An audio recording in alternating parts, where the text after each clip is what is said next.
台湾诈骗案件真多，诈骗的手法嘛是百款。嘉义县的警方这几天就抓到一件利用假网站、广告的影片赚钱的诈骗的案件。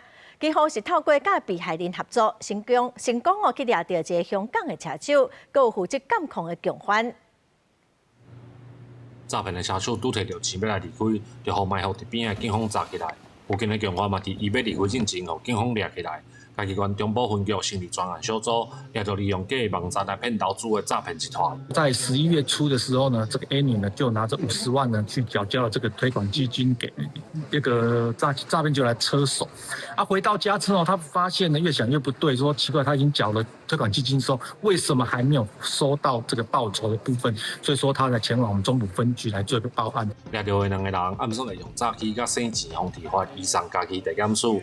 嘉义县警察局表示，根据警政署的统计，目前诈骗上侪案件已经为假投资变作是网络购物诈骗，除了会来加强宣导，嘛提醒民众爱来注意。本县10月份网络购物诈骗，占各类诈骗手法的40.82%，有89件。本局未来会针对这一类的案件加强宣导跟防范。嘉义县警察局表示，最近有发现诈骗集团用破坏一般的假感信，骗民众个人的资料甲小号资讯，除了会加强来查缉甲宣导，嘛提醒民众若是拄到可能是诈骗的行为，拢会当开105防诈的专线来求证。记者林慧婷，嘉义报道。